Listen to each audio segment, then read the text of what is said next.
Hi, this is Mark Arnold with Fun Ideas Podcast, and on today's episode, we have the legendary singer Billy J. Kramer. How are you, sir? I'm very well, thank you, Mark. How are you? I'm doing very well. And Yeah. where do you hail from? I'm in Oregon myself. At the moment, I'm in Chicago, Mm, but obviously I hail from Liverpool, England, yes, originally. yes, but I didn't know where you were at the present time. That's really kind of what I was alluding Yeah. to. Now, I have a bunch of different questions that's kind of random and everything like that. I guess I'll just kind of talk about, you know, uh, how did you get your start as far as singing? Was it something you aspired to as a little boy, or tell your story? I sang in a choir when I was a kid at school. Mhm. And then when I was about 11 or 12, I got an acoustic guitar. I taught myself to play. And I got together with just guys in the neighborhood where I lived in Liverpool. And the skiffle era was very, very big at that time. And then I got into like everybody else. I got into rock and roll with Buddy Holly and Little Richard and Elvis Presley, Jerry Lee Lewis, and all these people. And we used to just practice in one of the guys' parlors, and then we moved from there to a Legion Hall, and we put a band together. And then I I used to play there just for a pint of beer on a Saturday night. And then I did an audition at a place called Aintree Institute.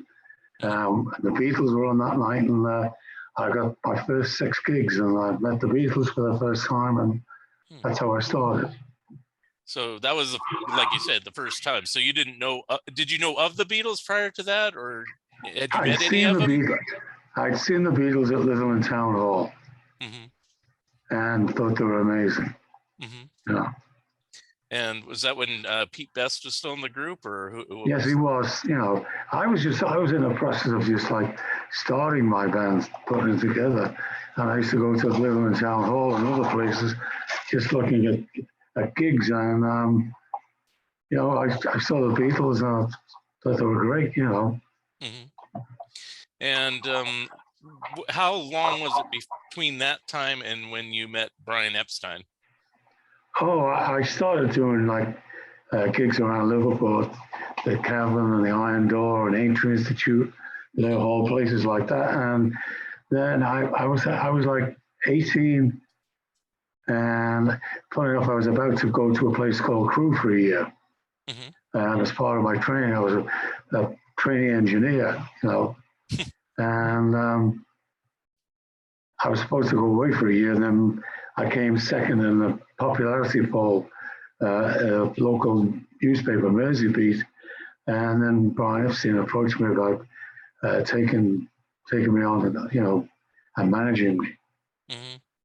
and And I jumped at the idea, and that was it. that's cool. And do you have any like favorite or outstanding memories of Brian during the time you worked with him? One of the funny things, funny enough, is when I left the guys I started with, because they didn't want to be taken up professionally, and Brian put me with the Dakotas, and one of the things he said to me was, um, "We're going to put away the Christmas tree," because I used to wear very elaborate gold army suits and pink army and stuff like that. Hmm. I remember that. I thought that was very funny. I just want to ask something about your name. I know your name is not officially Billy J. Kramer. Well, it might be now. I don't know if you legally changed your name, but you were born. I couldn't know. You were born No, my William name is Howard Ashton. But is it true that you picked out Billy Kramer, as it were, out of the phone book? Is that how it came about? the guys in the band called up an operator and gave her a list of phone numbers, names. Which one did she like the best? And she said Billy Kramer, Uh-huh. and that's what I performed under Billy Kramer until I recorded the song "Do You Want to Know a Secret," which was my first record in England before the Beatles. And I must state, it wasn't a cover version. Right on. It was a song that Brian had given me with just John Lennon on an acoustic guitar, and I arranged arranged it. I did it with the Dakotas and failed miserably at some recording tests. And then I tested with George Martin, and he called me and said he wanted to put it out as my first single. Very good. Now, And oh, go ahead. You know, what happened was I was about to release Do You Want to Know a Secret? And Brian called me into his office one day and said, John has a suggestion. And I said, what is it? And John says, why don't you call yourself Billy J. Kramer? And I thought, wow, that's cool. He said it'll give it more of a rock and roll edge, you know, and it will catch on. That's cool. Do you have any favorite memories of John since you brought him up specifically? I think one of my favorite memories, obviously, was a couple. I think one was when on my 20th birthday, sitting backstage at a theatre in a place called Bournemouth, I was on tour with the Beatles, and John said, "We just entered the charts in America." And I said, "That's great, John." And he said, "Yes, and I've got a song for you." And I said, "Well, it's my birthday. You're going to play it." And he said, "No, I'll come to Abbey Road." So the next time I was at Abbey Road, I was like, I wonder if he's going to show, because Beatlemania was happening in England. Right. And he turned up at the session, and funny enough, he sat at the piano when he played Bed to Me. Ooh, wow. And I said, I thanked him dearly. And he said, by the way, I want to run a song by you and give me your honest opinion. And he played I Want to Hold Your Hand. Oh, wow. And I said, can I have that one? And he said, no. He said, no, we're doing that one ourselves. Wow. But I was happy I got Bed to Me. That's cool. Out of all those songs, I mean, you did quite a few, like where it wasn't I'll Keep You Satisfied and From a Window and I Call Your Name. Those are all, well, Beatles did that one too, but these are all Lennon McCartney songs, right? I did I Call Your Name before they did. Oh, wow. Okay. Yeah, I did it a year and a half before. And I'll keep it. I mean, people always ask me, about the demos. Well, quite frankly, there was never any demos. We would turn up on the day of the session, they would turn up and play the song on the piano, and we would arrange it and record it then. So that's why I always say I didn't cover the Beatles songs, and I'll Keep You Satisfied, came that way, and From a Window came that way. I Call Your Name came that way. I'll Be On My Way kept that way. One song that I did, which I never got around to finishing, was they came in one day and played me a song called I'm in Love. And we recorded in 15 minutes, we just did 2 takes of a rhythm track. And I don't know why, but I always regretted that I never went back and finished it. Eventually, they gave it to the Foremost, who had a hit with it. I guess you could record a version now. But I often wish I would have done that one. Now, out of all those Lennon McCartney originals, do you have a favorite? Well, let's face it, Bed to Me was a big time in my life. I'd had a hit with Do You Want to Know a Secret? And to have such a bigger hit with the next one. Yeah. And let's face it, it's the song that people mostly remember. Yeah. And I look at it now, it was a great song. And I always say in all my shows, I will always feel very indebted to Lennon McCartney for the great songs they gave me when I was starting off. That's really interesting that they played them live for you. It makes sense if you're all in the same studio that they didn't give you demos or anything. So, let's see. Now you did a few that weren't Lennon McCartney songs and had hits with like Little Children. How did you get that one? Little Children came about, believe it or not, because I got to number 3 with I'll Keep You Satisfied. Hmm. And I did, I'll be very honest with you, I was booked up to do the London Palladium. I wasn't very good. I was mad at myself, you know, Hmm. and I thought I got to find something special. Hmm. And I went around to a lot of music publishers and I took these songs um, to a place called Ryan, Sussex, and I was going through them. And one morning, I woke up and I put this demo, this acetate on, and it was Much Schumann singing this song, "Little Children." It Hmm. was just him on a piano. He didn't play very well and he didn't sing very well, but I felt it was a number 1 hit. Hmm. Um, and my next session, I'll be very honest with you, Brian, George Martin, and Dick James wanted me to record another Lennon McCartney song. Of And course. I said, well, um, you know, Little Children was the best song. Hmm. And you're not always right, Um, and I recorded it, and luckily for me, it became a number 1 hit. Hmm. Now, one thing that I just recently figured out, and I didn't know this, but it might be because of how the billing was on the records in the United States. You were billed actually as Billy J. Kramer with the Dakotas, but some of your early records that came out here came as Billy J. Kramer and the Dakotas. So, how did that come about? The Dakotas and how you got paired up with them. Well, they were already an established band in the north of England, Hmm. professional before I was. When Brian asked them to link up with me, one of the things that they were concerned about was they wanted to make their own records and they wanted their own identity. Hmm. And I said, fine, I'm fine with that. Hmm. I'll be very honest with you. I don't think they had a lot of confidence in me.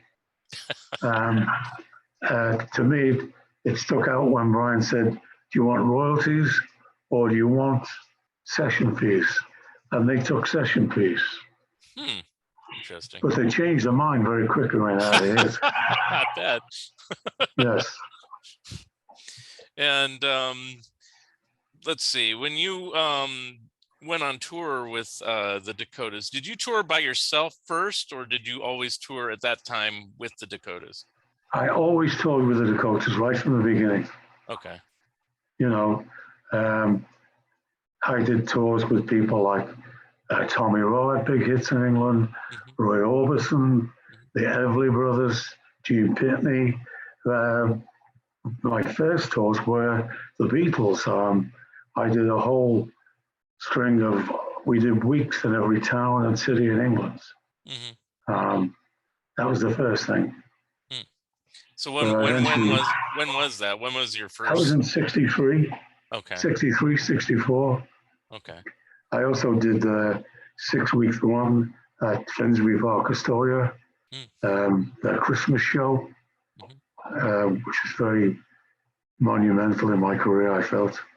Hmm. Now, did You you know, also go to Hamburg like a lot of the other Liverpool groups? I went to Hamburg before I started recording. Yes, Oh, that okay. was my that was my first um, professional gig, Oh, okay. and I remember arriving in Hamburg with the address written on a piece of paper. I was broke. I got a taxi. I just give the taxi driver the address, and Hmm. luckily for me, I ran in the Star Club and the guys in the searches were there. Oh, And good. they came out and paid the taxi fare for me. And then funny enough, they were rehearsing the song Sweet Summer Sweet at the time, which became the first record and the first number 1 hit. Hmm. Now, why did that happen? That is always an odd thing that there was such a connection with Liverpool groups and Um, Hamburg. Why that? I'll be honest with you, it's something people did. A lot of the bands. I mean, there was hundreds of bands from Liverpool, you know. Mm-hmm. And to me, I always thought that bands went to Hamburg and they played such long hours Mm-hmm.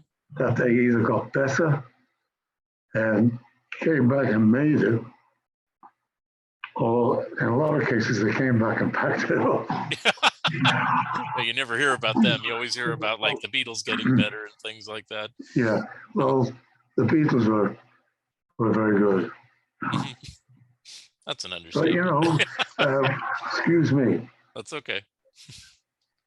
I mean, we used to play like sets from like 4 in the afternoon till 6 in the morning sometimes. Mm-hmm. An hour on, hour off, an hour on, a couple of hours off. But you know, we got through a lot of songs. Mm-hmm. Now, did you play with the Beatles at the Cavern or separately? Yes, I did. Oh, okay. I played at the Cavern with the Beatles. Yes, Mm-hmm. you know they used to do. You know, the amazing thing is, you know, about the Beatles, like before they had hit records, even, Mm-hmm. and before they got press, there would be kids camped out online outside the Cavern to get in and see them. Mm-hmm. You know, and then they used to have these all nighters at the Cavern, Mm-hmm. which we all used to play on, you know. But I played all the gigs with the Beatles, and one gig in particular was across the water. It was a place called the Majestic Ballroom in Birkenhead. Mm-hmm. I played there as a residency on a Saturday night at one point, and they used to come and play the early spots there. I also did the New Brighton Tower with there was 40 English bands. The Beatles were obviously the top of the English bands. I played there with them and Jerry Lee Lewis. I played there with Little Richard. I played there with a guy called Joe Brown, who was very popular. I know who he is. Yeah. There was Jet Harris, who was in Cliff Richard's band with a drummer, Tony Meehan. He played there. I opened for him, you know. So I did a lot. Seems like it. Did you have any particular memories of working at the Cavern or any of the other clubs that stand out? Well, you know, one of my favorite memories, funny enough, was rehearsing there and John and Paul coming and sitting in the audience when there was no one there. And this was at the Cavern, or was At this the Cavern, and okay. they said it sounds great, and I was like thrilled. You know, What was the Cavern like? I mean, it's like I see documentaries and everything, and of course there's a new Cavern in a different location, but was it really dank and musty and smelly and whatever? yes, it was. It was. You know, but I mean, it had a great atmosphere. Mm-hmm. And I'll be honest with you, I always tell people that if you didn't see the Beatles at the Cavern, you never saw the Beatles. Mm. That was before the suits. You know, as a matter of fact, when I was at work doing a day job, I used to catch the train into Liverpool in my lunch hour, and the Beatles used to do the lunch hour sessions there. Right. You know, I was always late getting back to work, by the way. You know, What were you doing as a job in those I days? was a trainee engineer for British Railways. Oh, that's right. You mentioned that at the start of the show. So, You know, yeah. people, when you say engineer, in America, they think that you were driving a train. I wasn't. I was taking locomotives to pieces and putting them back together again. Okay. Actually, It I was wasn't even very. thinking about trains. I was thinking of like being like an engineer, for making No, I was electronic taking them. products or something like that. I was taking them to pieces and putting them back together again. Wow. You know, and I was supposed to go to Rolls Royce for a year, which is when I turned professional. You know, decided I'd done 4 years in engineering. I had 2 to go, but I took the chance. Yeah. And it was a good chance. You had a few hits. So. Oh yeah, I mean, I've had a wonderful life. We haven't talked about the other Beatles. Do you have any particularly fond memories of Paul McCartney, Ringo Starr, or George Harrison? Well, I mean, it's the unbelievable thing is, in all the time I knew the Beatles and worked with them, you've got to understand something. I mean, like, for my 19th birthday, they give me an Elvis Presley album. Hmm. I used to play 10-pin bowler with them after gigs. It wasn't, a lot of people, I wasn't in awe of them because I knew them before they made records, before I did. I'd shared the same dressing room, the same theatre. They'd walk in and pick up my hairbrush, my comb, you know, and I never even, believe it or not, when I was on the road with them, Hmm. I never even asked for an autograph. Yeah. You Now, did know? you ever bump into any of them in later years? Oh yes, I mean, Oh. I'll be honest with you. Hmm. When Paul got the Freedom of the City in Liverpool, he Hmm. invited me, and I went, and I did get his autograph for my son. Aw. You That's know, sweet.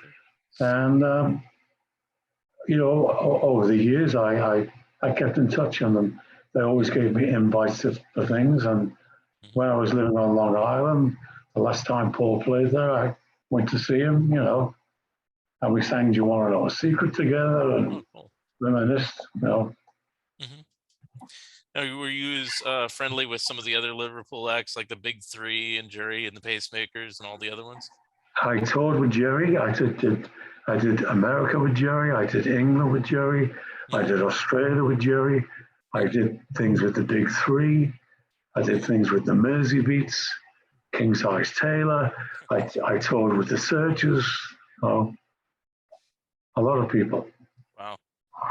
And do you have any memories of when you first came to America here to tour? And when was that? Like in '64, I assume? I firstly came to America, believe it or not. I came with Brian before the Beatles. Hmm. Um, I did a promotional tour, and it was when he was lining up the Ed Sullivan Show Hmm. before the Beatles were known. And I came then, and then, I always say to people that it took something very special to open up the gates of America. It was very difficult Hmm. for British artists. Cliff Richard, who has a whole book of his hits, Right. hits in England, and still sells out quicker than anybody. Hmm. It was only in recent times that he's had hits with "We Don't Talk Anymore" and "Devil Woman." Right. You know, and to me, the Beatles. I always say this, that um, the British bands should realise that if it wasn't for the Beatles, they wouldn't have got a look in. Hmm. That's my feeling.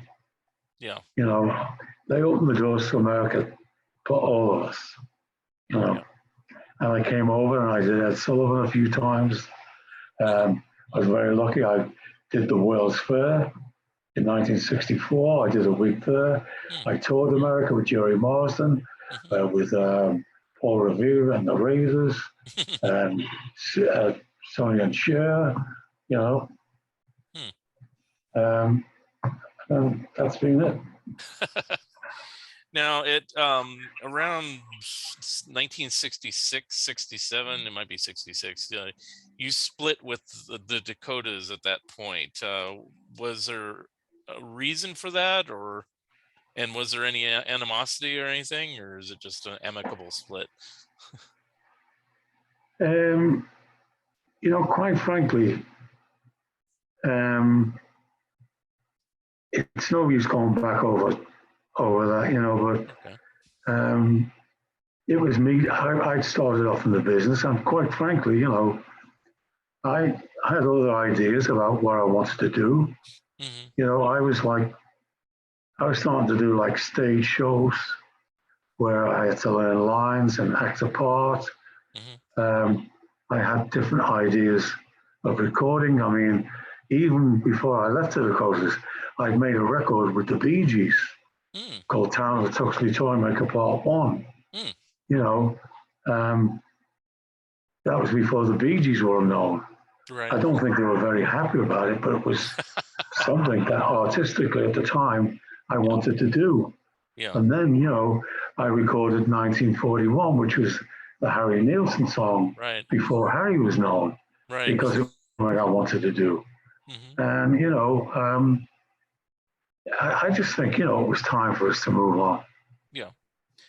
No, there's no problem. I mean, you kept recording for years, and you recorded like songs that you said that are, became well known later. It's like, Well, I mean, I've got a whole catalogue of, I would say, another 20 or 30 songs that never hit America. yeah. So, but let's see, what else can I ask you about? One thing is kind of interesting in more recent times is that you did a song called Cow Planet for Sarah Boynton's Dog Train kind of compilation album. And I actually have that, and I remember that song. How did that come about? Well, I'll be honest with you, I'd never heard of Sandra Boyd. Yeah. And I came home one day and there was a letter from her saying what she did. She used to do books with CDs and she'd use famous people, She used B.B. King, a lot of actors, she used Kevin Bacon, a lot of people. And she said, I have this song I'd like you to do. And I thought this will be fun. And I met with her at Sony Studios in Manhattan. And by this time, I'd investigated to find that she was one of the world's most well-known child authors. And I turned up and I had a lot of fun with her. I really enjoyed it. And I did Cow Planet. It was a lot of fun. She was great to work with. She treated me amazingly well. And not long afterwards, she called me up and she said, I noticed that when we did some audits in the song and you spoke, I like the way you spoke. I didn't think I spoke particularly well, but she said, I'm changing some of my books into, apps, and I'd like you to come and narrate them for me. So I went and I narrated 6 of her children's books. Oh, wow. One of them was called The Going to Bed Book. And we did it at Barnes and Noble in Manhattan. She had the book enlarged. The whole audience were in pajamas. I walked on the stage in pajamas. Wow. And I read the Going to Bed Book, which was a gas. And I've kept in touch with her. I'm hopefully going to see her in the very near future. Very good.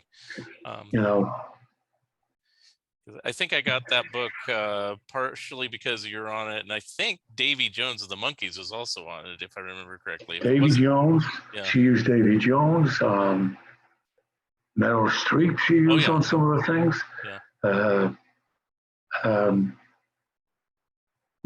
A lot of people. She wrote that song, the Boring Song. Boring song. I can't remember the people who recorded that, but she was great to work with. I love her very much. Okay. Now nowadays, I guess you still tour around. Who do you tend to tour with, and where do you tend to go? I know there's a pandemic lately, for the last few years, but Well, I've just come back off a cruise I did, the Powerfowl cruise, which I did a week on, and there was people like the Buckinghams, the Yardbirds, the Pacemakers, Manfred Mann, the Zombies. Wow. All in the one. It was a week's cruise. That was fantastic. I did that for a week, and next I'm going to do a show on Long Island, which I lived there for a long time at one time. I'm going to do the theatre there.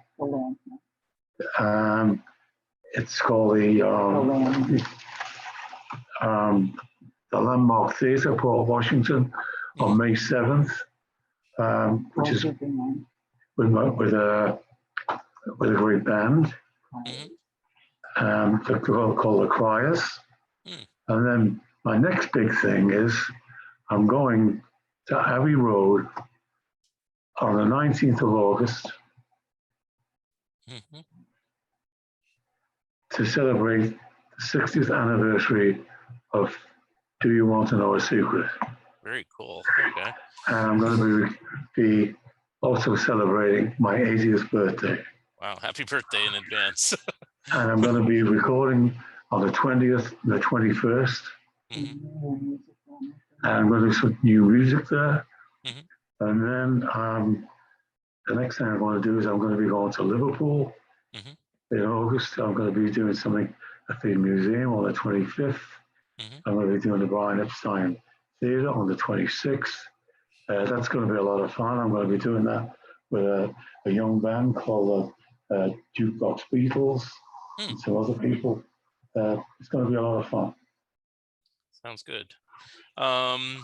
One last thing. I know you wrote an autobiography or with Alan Shipton a few years ago called "Do You Want to Know a Secret?"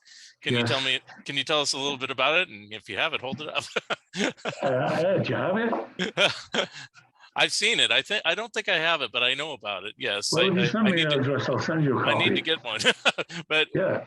tell me a little bit about the book and how anybody else can get one.